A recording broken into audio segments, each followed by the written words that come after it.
Well, howdy there, Internet people. It's Belle again. So today, we're going to talk about why Trump can't force peace in Ukraine.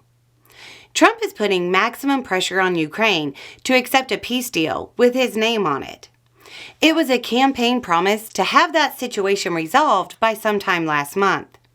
That didn't happen, and the administration is now pursuing some kind of deal with pretty much every tool at its disposal, to the point of alienating U.S. allies in Europe and making allies all over the world nervous about whether or not a U.S. commitment means anything at all.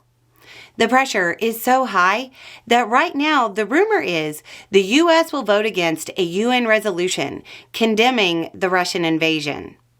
But here's the problem with this whole exercise. A peace deal that isn't accepted by the combatants means nothing. It doesn't matter what the terms are. It doesn't matter who signs it. It doesn't matter what the international consensus is. It doesn't matter what the major powers say. A peace that isn't accepted by the combatants isn't a peace. It simply changes the dynamics of the conflict. Look back to recent conflicts. May of 2003, the Iraqi army was disbanded. Y'all remember that? Mission accomplished. Did the fighting stop? Even once there were elections in 2005, the fighting continued. What about Afghanistan? Most people don't know this, but the interim government was established in December of 2001. Did the fighting stop? Why is there an expectation that Ukrainian soldiers will stop fighting when Russian troops are still present? Because major powers said they needed to? Let's put it in another context. Canada invades the United States. They take Michigan, North Dakota, and Montana. Then the UK starts putting pressure on the US to find a peace. Then Canada and the UK work out a deal they push the US into accepting. Do you think the guys in Montana stop fighting? I mean, a lot of the guys in Michigan barely tolerate a U.S. government presence. And you think they're going to be chill with a foreign one? The dynamics change. It becomes a low-intensity conflict, or an insurgency, or it's the hard part. It's the part of the conflict that major powers tend to lose. What's most surprising to me is that a bunch of people in the U.S.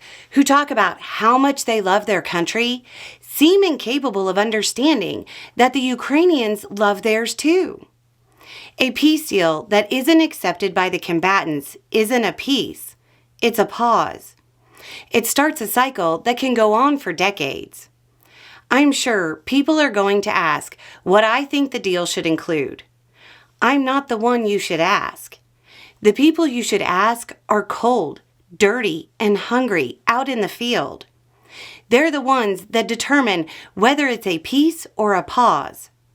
I'm sure they want peace. All soldiers do.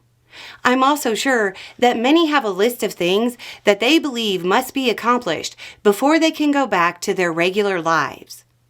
Right now, we're at the 3-year anniversary of military analysts all over the world saying that Ukraine's military disintegrated on contact when the Russians invaded. The consensus was that the capital would fall in a week. That was 156 weeks ago. The world has underestimated the Ukrainian combatant for years, and I feel that's happening again. Anyway, it's just a thought. Y'all have a good day.